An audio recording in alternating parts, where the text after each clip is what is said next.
दोस्तों welcome back. एक बार फिर से खुशामदीद है आप तमाम लोगों का हम इस यूट्यूब चैनल के अंदर। आए दोस्तों, बात करेंगे हम लोग, सीधे चलते हैं वेस्ट बंगाल की जानिब। और एक बहुत बड़ी खबर निकल कर आ रही है।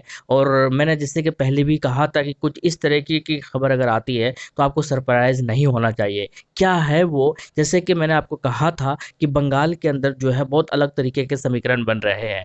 आईएसएफ को लेकर बहुत अलग तरीके के लोग सोच रहे हैं। और कांग्रेस के जो प्रदेश अध्यक्ष है बंगाल के अंदर, रंजन चौधरी, उन्होंने क्या कहा है गठबंधन को लेकर, एक बहुत बड़ा अनाउंसमेंट किया है उन्होंने। आइए देख लेते हैं। जैसे कि आपकी स्क्रीन पर ये दिख रहा होगा, ये आर्टिकल बहुत कुछ बयां करता है। इन्होंने कहा है कि कांग्रेस और लेफ्ट आईएसएफ एनसीपी आरजेडी के साथ जो है वो चुनाव लड़ने जा रहे हैं। और देखिए क्या कहा है, हुआ क्या है। पश्चिम बंगाल चुनाव के अंदर जो है अभी फिलहाल जो है टीएमसी का गठबंधन से कोई लेना देना नहीं है। और कांग्रेस के जो प्रदेश अध्यक्ष है उन्होंने कहा है, उन्होंने ऐलान किया है कि इस बार जो है आईएसएफ यानी कि अब्बास सिद्दीकी साहब की जो पार्टी है इंडियन सेक्युलर फ्रंट, वो आरजेडी और एनसीपी और कांग्रेस और लेफ्ट गठबंधन जो है ये सब साथ मिलकर चुनाव लड़ेंगे इस बार बंगाल के अंदर। ये इन्होंने अनाउंसमेंट किया था। गौरतलब यानी कि इसका मतलब ये है कि कुछ चीज़ें जो है, हालांकि अभी तक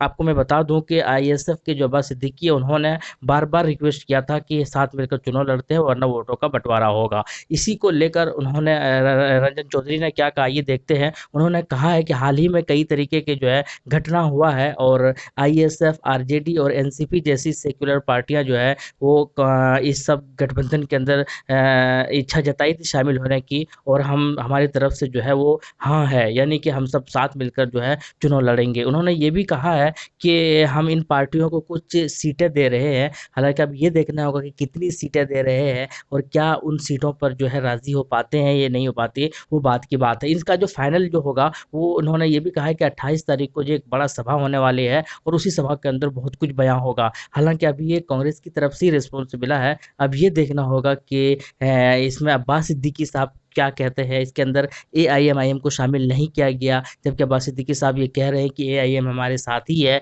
तो अब ये देखना होगा कि अब्बास सिद्दीकी साहब कैसा रिएक्ट करते हैं और उनको कितनी सीटें देते हैं या उनका क्या रिएक्शन रहता है, ये तो खैर बाद में देखेंगे। लेकिन कुल मिलाकर ये कांग्रेस की तरफ से रिस्पॉन्स आया है। उन्होंने साथ में ये भी कहा है कि कुछ हमला भी किया है टीएमसी के ऊपर, लेकिन कुल मिलाकर यही है कि 28 तारीख को एक बहुत बड़ा रैली होने वाला है और उस रैली के अंदर जो को सारे ही गठबंधन के नेता या लीडर जो है वो आपको उस रैली के अंदर देखने को मिलेंगे और बहुत कुछ अनाउंसमेंट भी होना बाकी है। लेकिन पॉइंट नोटेबल ये है कि एआईएमआईएम को इस गठबंधन के अंदर शामिल नहीं किया है।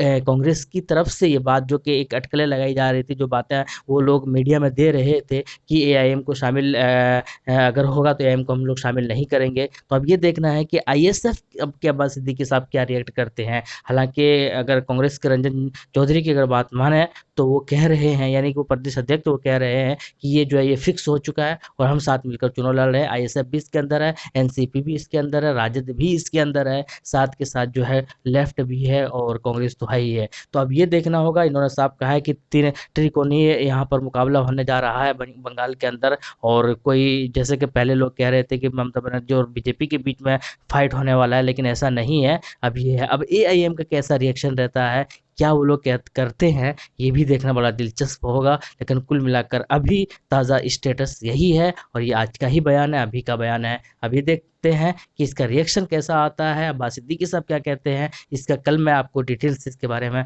बात करने वाला हूं। तो जो नए हैं वो बड़ा मेहरबानी चैनल को जरूर सब्सक्राइब करें और वीडियो को जरूर लाइक करें। शुक्रिया।